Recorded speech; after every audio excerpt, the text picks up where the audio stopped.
Welcome to the Sustainable Travel Podcast. I'm Emma, your host from That Travel, and today I'm here with Danielle, aka Danielle for Wildlife. As you all know, this is the show that interviews a range of different travelers from different backgrounds to see what sustainable travel means to them. Danielle is a wildlife conservationist and elephant welfare advocate. So today we're going to be talking about one of my favorite topics, which is elephants in tourism, and also how to make sure that you get it right. So, hi, Danielle. Hi, thanks so much for having me. I'm excited to chat about this today. Yeah, me too. I'm so excited. This is one of those episodes that I've been meaning to reach out to you for like months. And then I finally did, and you were like, yeah, let's do it. And I was like, why didn't I do Yeah, this? I just never got to it. But I have been wanting to talk about this topic forever. it is such an interesting topic, and I think that it's under talked about when it comes to the travel industry, even though so many people interact with wildlife while they're traveling, whether they mean to or not. Hmm. So it's such a relevant topic for everybody. Yeah, and I think as soon as you start talking about elephants, everybody's kind of like, oh, I'm interested and I want to know more, but like they don't kind of think to do it in advance or they don't know where to get this information. So hopefully we're Yeah. going to be kind of clearing up a lot of myths. I hope so. But we're definitely going to be talking through some things. So Yeah. as we said, it's like a massive topic. Do you think we can start? We'll start by telling us about you and who you are and how you got into this and what you do. Cool. So growing up, always thought I wanted to be a vet. And when I was in college, I was pre-vet studying, small animals. And my junior year, I went on a trip to Thailand, and it was mostly to do veterinary work with cats and dogs, like space and neuters of stray animals and in like small communities. And one of the stops we made along the way was at an elephant sanctuary where we were again doing space and neuters of the cats and dogs that were there, but also doing some vet work on the elephants themselves. And this was the first time that I really learned about what elephants are going through in Asia and heard their stories, saw their injuries, were helping to treat them with the vets. And I was just so taken by it and the fact that so many people are unaware of what's going on with elephants. Mhm. So after that trip, I decided not to go to vet school and instead pursued my master's in wildlife conservation and studied elephants basically the whole way through. For my master's thesis, I actually studied complex post-traumatic stress disorder in captive elephants and went back to Thailand to a different sanctuary to do my master's research. And from there, it's just been elephants all the time. I can see why. It's not an issue. Yeah, I mean, they're the best. They're amazing. Honestly, I feel like this topic is like especially pertinent for me as well. So my dad is mega into elephants. Since I can remember, he's had like elephant statues everywhere in his house and Oh, like elephant paintings and stuff. And then I got like super into them as well. And it's just been like an obsession. And I, of course, made the typical tourist mistakes in Southeast Asia that everybody makes. yep. Um, and then found out about it, I think from your page. Like, I think it wasn't Oh, until I love that. yeah, I really think that was how it happened. And then kind of ever since then, I went down this rabbit hole and was like, no, this is terrible. And we all need to be more aware of this.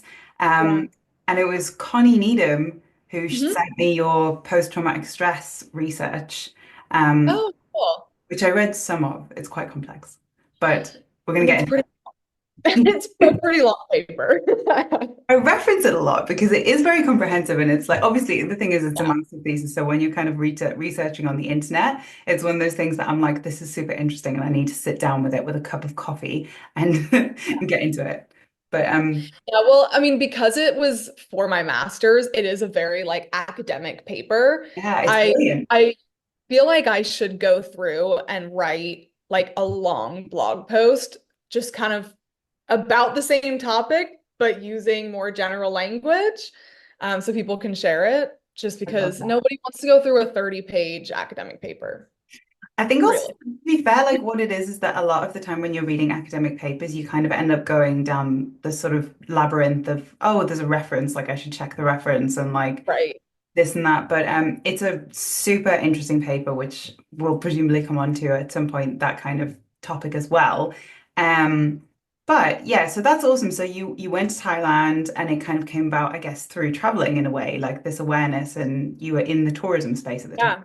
Yeah. Mm, Yeah, at the time when we went to do the spays and neuters, we were at the elephant sanctuary just for a week, yeah, and we were observing the elephants, we were hearing their stories, where they were rescued from, the kinds of situations they came from, and seeing the injuries that they had in those places. yeah, And it really struck a chord with me that this issue isn't talked about enough. mm, And now it's something that more people are talking about than back when I was in college. yeah, But yeah, I was so shocked, not only to hear their stories, but then to see the injuries that they've had. How some of the elephants were blind because they were blinded by people as a punishment for not performing well enough, or, had these really severe injuries from saddles being on their backs, had like hip joints that were damaged.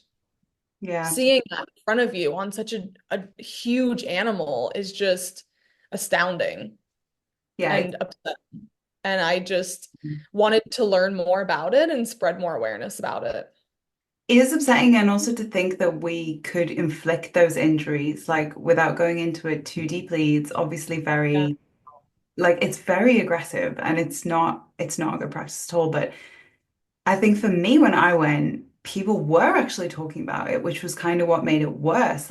So from my own experience, I went to Thailand and I had been told, oh, it's terrible what happens to some of the elephants out there. They ride them and they beat them and like all the rest of it. And I thought, right, well, I'm gonna make sure that I do my research and I'm gonna like find an ethical sanctuary.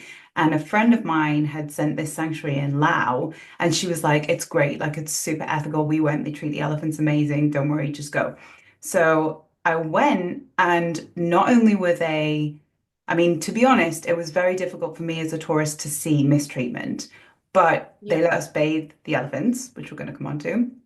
And they actually let us ride the elephants. And it was one of the first things was they were like, okay, tourists up on the elephants, like as soon as we got there. And I remember being like, I thought this was bad. Like I'm so confused right now. Like I did not know that. And they obviously have certain things that they say that, it's fine. The elephant needs it. The elephant likes it, blah, blah, blah. And I just believed it. And that's kind of my story. It was embarrassing in later life to learn that, but I think also it's important to put that out there as well. Absolutely. And I think that's a lot of people have a similar experience to that. And I mean, you can't be too hard on yourself for doing something when you didn't know. And now, like, you do know better and you speak out about it and you try to educate people about it, which is the best thing you can do. And unfortunately, these tourist traps, which is really what Mm. they are so persuasive with Yeah, tourists. And they have their script, they have all their information that they give people that makes it really seem like, oh, okay, yeah, this makes sense. Oh, if I don't bathe the elephant, then how are they going to bathe? They need a bath. yeah, yeah, entirely. And They don't, and they don't leave room for questions there, you know? yeah, and I think the tourists kind of want to believe it. Like they think, oh, Yeah, well, like I'm here, I've paid the money now. Like I don't want to cause a scene. I'd like to touch the elephant, so I'll just get yeah. on with it. Um, but we've kind of gone into it a little bit already then. But like, what's the issue here? This is a massive topic, but when you talk about what elephants go through in Southeast Asia or in Asia in general, what is that? What's the issue? So the issue is multifaceted, of course. The easiest issue to explain to tourists is kind of looking at the end result of what they go through is that they do not have autonomy when they are in a situation where people are riding them, bathing them. They don't have any control over their bodies. They don't have the control to exhibit any natural behaviors or to play or socialize within a herd the way that they normally would. So their natural behaviors are just completely beaten out of them in a sense. But to kind of go backwards from there, the issue starts a lot earlier. And it starts before that elephant that someone is bathing or riding has even been born. Because there's so much captive breeding and forced breeding in elephant tourism. And that is kind of the start of where trauma comes into the picture. Captive breeding is done in a lot of different ways. Somewhere like in the States or in the UK, in zoos, it's artificial insemination. When we're talking about elephant tourism in Asia, that's not really the case because they don't have, like they don't want to go through the process of getting sperm and injecting it into the female, and they have access to male elephants. So in some situations, a female elephant will just be restrained by all four legs and they'll let a bull in and let him mate with her. In other situations, they're forcing both the male and the female. So the female, again, will be restrained, and the male will have someone on their back guiding them and forcing them to mount the female. So either way, usually both elephants are being forced into it. And of course, this is really stressful for both, but especially for the female because she has no ability to escape the breeding attempt, no ability to fight the elephant off, and she just has a forced pregnancy on her, basically. In these situations, elephants are bred a lot more quickly than they would in the wild. So in the wild, they would get pregnant, they'd have a baby, they nurse the baby for a while until that baby is at least probably 7 to 10 years old. They're not really wanting to have another baby because they're putting so much energy into producing milk and breastfeeding that baby and keeping that baby alive.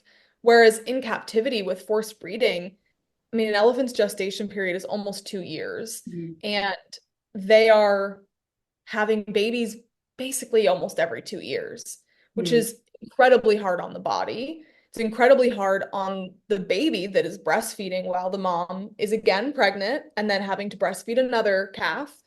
So there's a lot of stress that goes into these forced breeding cycles and forcing a female to produce babies at a pace that she wouldn't normally have calves. So usually calves are taken from the mom pretty young. In the wild, female calves would stay with their mom basically their entire life until their mom died. Male calves would stay until they were reaching puberty, and then they would go off on their own and find other male elephants to learn from. In these environments, these calves are taken sometimes as early as 2 to 4 years old from the mom. They're not fully grown. In the wild, they'd still be breastfeeding at this point, and they are taken and they're trained. So the training methods they go through are pretty harsh. It's not like training a dog because elephants are wild animals. They have wild instincts. They are massive, they are dangerous, and they don't submit to humans very easily. So the training methods they go through are very harsh, and they are meant to just completely break the spirit of the elephant so that they become submissive to their handler. In Thailand and in a lot of countries, they're called mahouts. And they're the guys that manage the elephants, take care of the elephants. There are some female mahouts. Generally, there are men, which is why I say the guys. But where I am in Nepal, there are a handful of female mahouts, maybe one or two at the government facilities. But this training of the babies can take a month, if not more. During that month, they are pretty much tied up the whole time. They are not able to walk very far. They are not able to do anything unless a human lets them do it.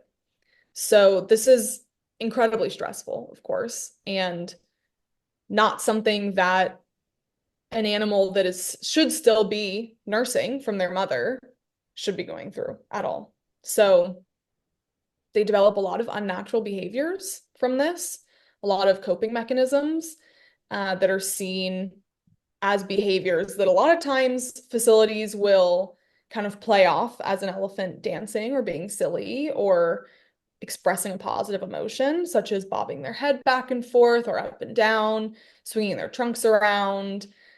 These can range from something like that all the way up to self-harm behaviors like stepping on their own trunks. But these behaviors are not behaviors you'd see in the wild.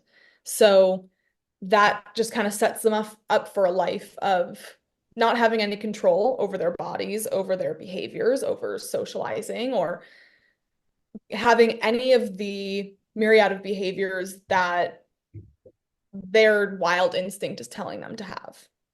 And Mm, usually they're living a solitary life. They're not in a herd. They're not able to socialize and have a family the way that they normally would. So it's really a lifelong issue when it comes to tourism for elephants. It starts very young, and that trauma doesn't go away mm. over time. Okay. That's massive. That's like a lot. And I think it's important to kind of recap this and like talk about exactly what it is that we're saying here. So, as I understand it, you can say better than me, Asian elephants are a wild species. They're not domesticated, correct? Correct.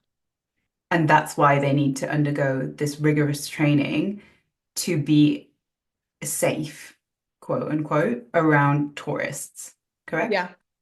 Yep. So And a lot of facilities will say that their elephants are domesticated. A Mhm. lot of people argue that Asian elephants in captivity are domesticated, but it's important not to throw the word domesticated around with captive and see them as synonymous because they aren't. There's a Yeah. difference between people being captive and being domesticated. 100%. And again, as I understand it, domesticated requires like quite literally generations of breeding, which is not that easy with elephants because their gestation periods, like you've said, are so long. Yeah. Um, and their instincts are very wild. Like no other way Yeah. to describe it, really. Um, okay, so firstly, we've got this issue of the forced breeding, which is again not the same as domestication. It's like a single generation of forcing these elephants to breed, and again, continually. So they're always like in the situation where they might be pregnant or they might be breastfeeding. We've also got the like additional issue that it's often against their will that they would be impregnated. And again, I like just want to encourage any listeners, like I know this is a really difficult topic, but to think of these as real like mammals. They're mammals. They're like they have similar emotions to humans in that way. And then we've got the submission training, which takes place from a very young age and can lead to very unnatural behaviors in elephants, right? Yeah. Yeah, and elephants have a very similar brain structure to humans. Mhm. And that's kind of where the basis of my research started when I was doing my master's, looking at post-traumatic stress and things like depression, anxiety, these kinds of things in elephants coming about because they have a very similar brain structure to us. And it's hard to say what emotions they do or do not feel because there's no way to confirm those things. Mhm. But based on their brain structure being very similar to humans, their hippocampus, where, our emotions are stored and developed, is pretty much the same as a human's. So when we are talking about these issues, it's hard to say that they aren't feeling the way that we would feel in those similar circumstances Yeah, and that they aren't experiencing stress and this isn't a trauma, super. saying that, oh, well, they don't know their animals they're going to forget by tomorrow. That's not accurate based on the brain structure and research that a lot of scientists have done looking at Mm. elephant behavior. Yeah, super impactful. I'm definitely going to put a trigger warning on this episode. Yeah. But I think that's a good Yeah, thing. probably a good idea. Yeah, and I think so. Just could you tell us a little bit about this post-traumatic stress then, and like you obviously did your master's on it, so or your undergraduate was it that you did on it? Yeah, My, so yeah. cool. Yeah. So looking at post-traumatic stress, there's a difference between complex post-traumatic stress and post-traumatic stress. Mhm. And PTSD, which is what we often think of that like a lot of soldiers develop, um, comes from a single traumatic experience. Oftentimes, this is as an adult, but it is a single experience that has caused you to develop trauma. So when we think about this in humans, being in a war, seeing something horrible happen, being in a car accident, things like this can cause PTSD. Complex PTSD is characterized by sustained trauma, usually at a younger age. So a lot of children develop this when they are growing up in abusive environments, when they are subjected to something for a prolonged period of time that they shouldn't be. Um, so in elephants, complex post-traumatic stress disorder for captive elephants is more relevant because when we think about the time between they're born and 10 years old, they go through Mm, a lot of really horrible things, a lot of physical violence, a lot of restriction. Everything is very stressful. So it is a prolonged period of trauma. mm, Um, when we talk about more on the PTSD side, a lot of researchers have looked at PTSD in wild elephants mm, and have found evidence of PTSD, for example, in wild African elephants that have experienced the culling of a herd or have experienced poaching events, because this is one experience where they see someone, another member of their herd getting killed from a poacher and their tusks taken. So that's kind of the difference between those two types of trauma. So looking at complex PTSD in elephants, we're looking at how those early childhood experiences altered their brain chemistry in a way that has changed their behaviors and just completely altered their state of being from what we would see as normal for a wild elephant. And when we're looking at things like this, we're seeing things like self-harm, we're seeing things like infanticide, which has never been observed in wild elephants. Elephants are very family focused. mm, Wild elephants have never been seen killing their offspring, but in captivity, there are a lot of cases of infanticide, of female elephants the moment their calf is born trying to kill them. mm, And this is not a normal behavior that we would see. And a lot of scientists say that, these elephants don't want their calf to be subjected to what they've been subjected to. And of course, it's hard to know the exact reasoning because we can't communicate with them in a shared language. But when you see such drastic behavior changes, you really wonder, and it brings into perspective how intelligent they are and how much they're able to have foresight and think about what their offspring is going to go through in their life. yeah, that's heartbreaking. That's heartbreaking. So I just want to sort of hammer home, I guess, like as if we haven't done that enough already, but just to talk briefly that this is not just for riding, this is not just for bathing, this is to make these elephants safe for tourists, right? Yep, 100%. This is also the same practice that's used in logging, which is illegal in Thailand now. I'm not saying if it does or does not occur. That's not my place. Okay. But these elephants are working elephants. So they can be ridden and they can be managed in a way that whoever is riding them, whether it be tourist or mahout, they are not at risk of being killed, which honestly, you're always at risk of being killed by an elephant. They are wild animals, but they are more predictable after their training. Yeah, nicely explained. Cool. So mostly I would say that from what you've said, this happens in facilities that often call themselves sanctuaries, right? Yeah. And how did they come into being? Like, how do they arise, these like unethical sanctuaries, let's call them? First, I think it's important to note, especially for a travel focused person, that there is a lot of greenwashing when it comes to travel, which I know you're aware of because you talk about this a lot. Well, Um, but it's good to the explain. greenwashing goes beyond just like environmental and sustainability, but also into wildlife tourism, Yeah. where they have these buzzwords. And when you're in Thailand and you go into like, um, they have those little shops on the corner where they like sell different tours and they have pamphlets for different places. All of these elephant facilities that you see have these buzzwords front and center on their pamphlet that says no riding, chain free, no bull hooks. And you get there and none of that's accurate. Yeah. So a lot of it is just marketing. Yeah. You know, That's lying. anyone can call themselves a sanctuary. There's no follow up, there's no law, there's no, they can attach whatever verbiage they want to their facility. They can call it a sanctuary, they can call it a rescue center, they can call it the most ethical place in the world because they're the ones naming it. So that's something that's really important to remember as a traveler is that the names that you're seeing, the words attached, the people who are running the facility are the ones who attached those words to it. Mhm. So that's that's their marketing.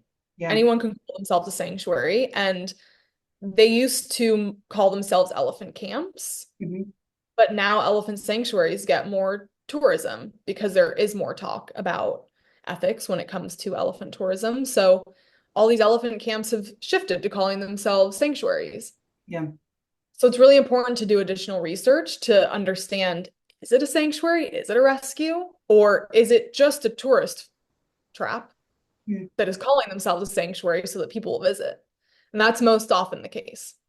So effectively, like in Thailand and in Vietnam and other places that have elephants, we've always had these elephant camps.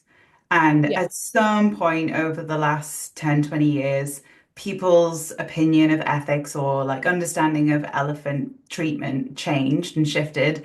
And I guess people working in the tourism industry in these places kind of cotton on to that.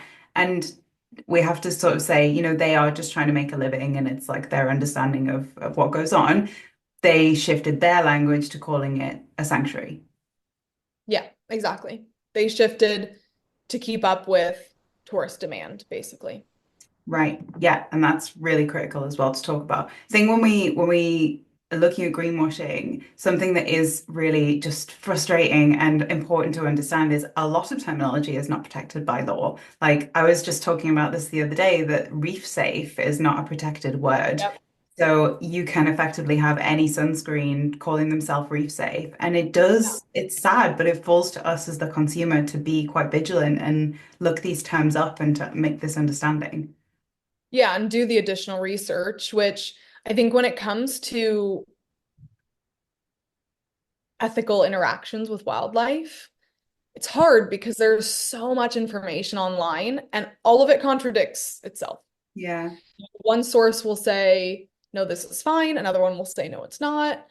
And I really feel for tourists when it comes to determining what is right or wrong. I think a good majority of tourists, if not all tourists, want to do the right thing, Yeah. but they are led astray by false information and people saying, oh, no, no, no, this is fine. Just do this. Mm, And it's really hard to trust. mm. That's a really difficult thing Yeah. to deal with. And I know a lot of people who have messaged me on Instagram saying, oh, I really wanted to see elephants when I was in Thailand, but I didn't know what was right or wrong, so I just didn't see them because I Yeah. didn't want to go to a bad place. And that's sad because there are a lot of amazing sanctuaries to support, but it is so clouded by all these other facilities that say they're one thing when they're not. I totally agree with you. And I actually think this is like a super important point to make is that at least from my experience as someone who, I have done a lot of research from this and mainly from academic sources, these so-called sources that you see online telling you, well, I went to this sanctuary and it was amazing and they weren't doing anything wrong. These are not accredited sources. Like often it's just a blogger or just an Instagrammer who Yeah. has seen some facility and is like, it was great.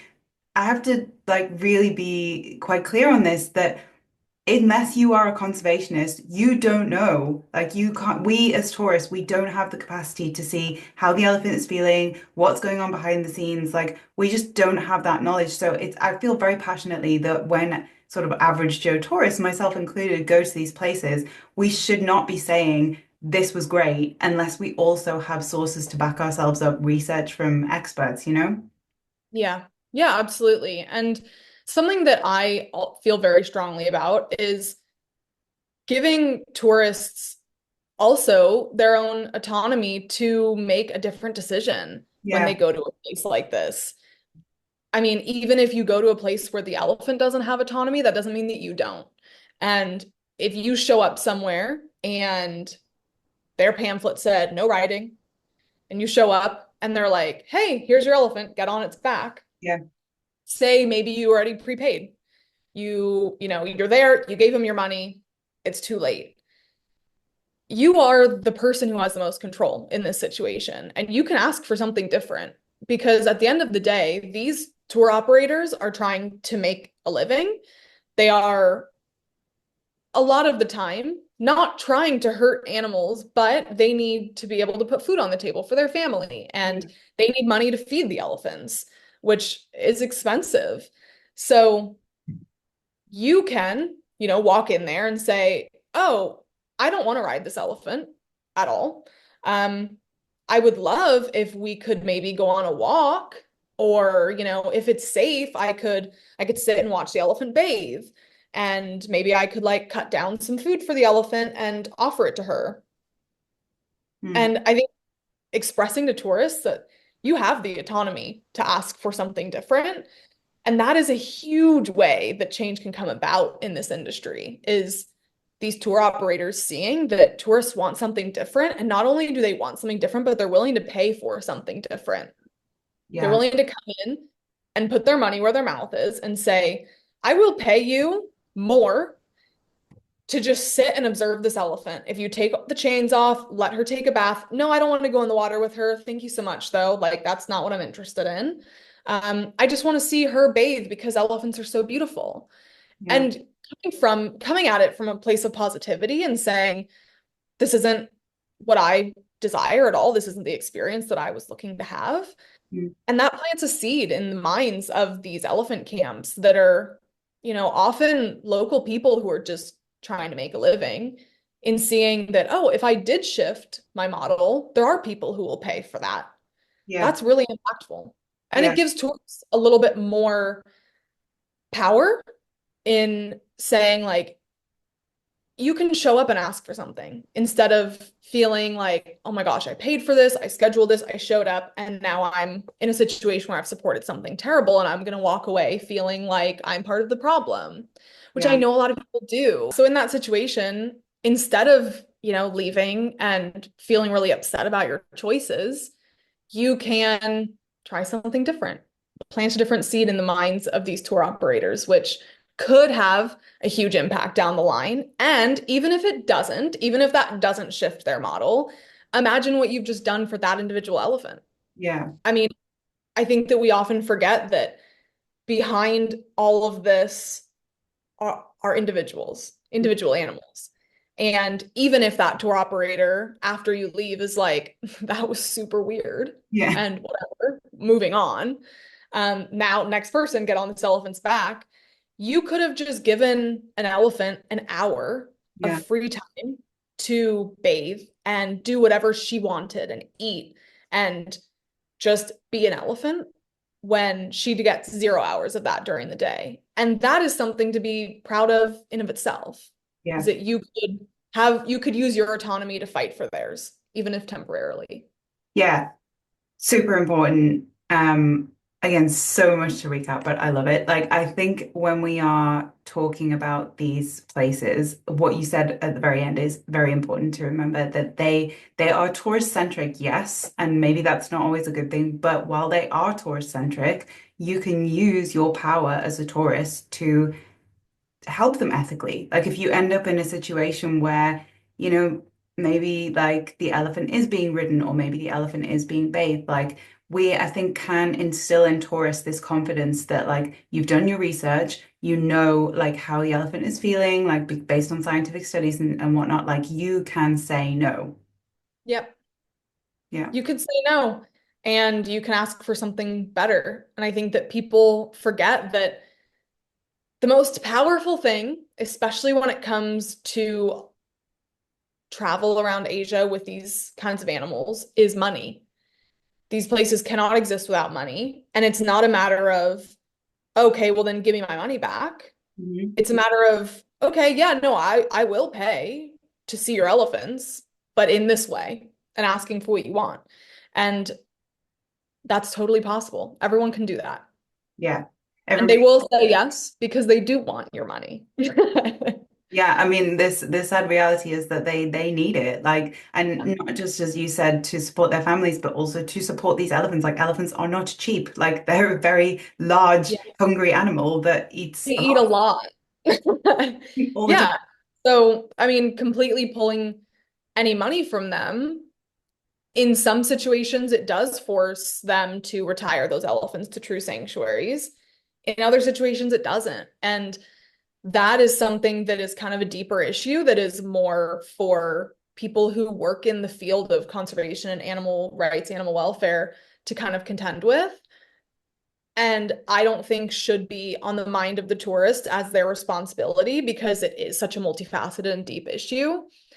But instead saying, hey, if you already paid for this, if your money is there, ask for something different because at the end of the day, what the tourist wants is what the tourist will get.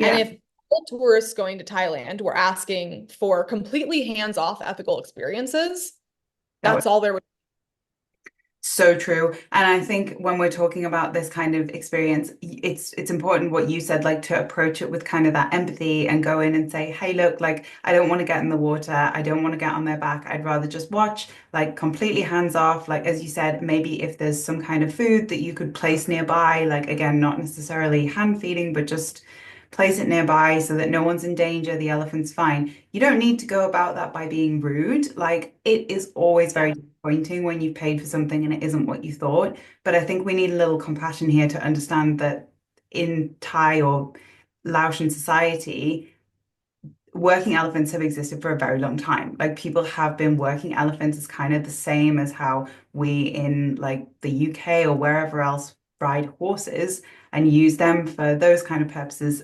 Maybe people there don't necessarily understand that this is, or I'm not even going to say they don't understand. I don't want to like take that away from them. I'm sure they have very deep understanding, but like they maybe don't think of it in the same way that you do. So there's no reason to go in and all guns blazing and like, give me my money back. Let's have a Yeah. little compassion for cultural difference and understand that there's a way you can put this nicely. Well, that's exactly it. Like you said, it's a cultural difference. And in a lot of circumstances, the mahouts and the people who take care of the elephants are just as exploited as the elephants are. In a lot of situations, the mahouts are not the owners of the elephants. And you're shouting at a man who has no control over anything. He showed up for his work that day, which is taking care of this elephant and offering rides to people. And he does not set the activities. The owner does, and the owner's not there. So in a lot of situations, we have to kind of see the humanity in it and see that this is someone who probably makes pennies of what they should be making for the job that they're doing, who the only way they can feed their family, the only way they can make a living is by showing up to work and putting tourists on the back of this elephant. And if we were to step into their shoes in that situation, would we do the same thing? Yeah. Yeah, exactly. Probably.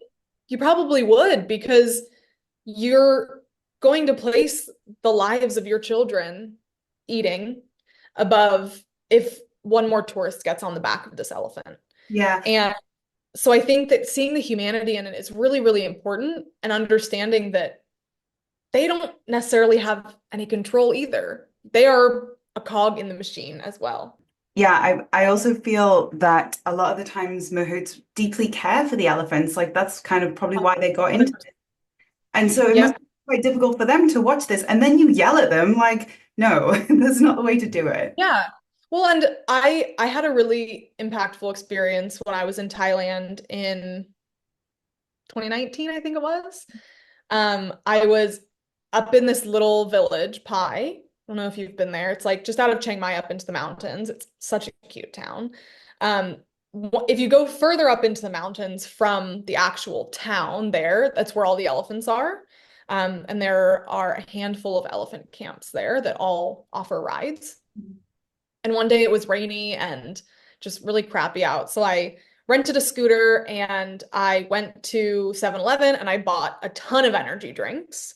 Um, because all the mahouts that I know that I worked with in Thailand loved these energy drinks. So I drove up the mountain and I stopped at every elephant facility along the way. All of them were riding camps. all but two of the elephants were chained. And I stopped and I sat down and I gave them Mahoots energy drinks and I sat and I chatted with them and I just observed the elephants. I took photos of them. Every Mahout offered if I wanted to ride them or touch them or, whatever. And I said, no, I just wanted to take photos. Um, do we have any food that we can throw to them? Um, and they continued to offer, well, why don't you go up and feed them? Or why don't you go up and I'll take a picture of you with them? And I was like, oh, no, it's okay. Like, I'm happy to just sit here with you and watch, whatever. Like, we're good. Yeah. And all of them were like, okay, great. Yeah. And it was such a lovely day because I connected with so many Mahoots and all of them were just doing their job. Yeah. And the elephants were just hanging out. They were fine. They were eating and we were sitting, we were drinking our energy drinks. And it just showed me that, any tourist can do this. I'm coming to these facilities as a tourist. Yeah. You Um, didn't say who you were. no, I just drove up and I was like, hi, I love elephants. Can I look at your elephants? And they're like, yeah. Um, and any tourist can do that, can just rock up and sit down and say like, hey, do you want to just like sit and chat with me? Um, and not that you have to bring anything. I just, it was a rainy day. I knew they were probably sitting out in the rain with the elephants, but any tourist can do that. And, they're going to offer because that's their job, but that doesn't mean you have to say yes. Yeah, true. I bet you were absolutely wired after all those energy drinks. Yeah.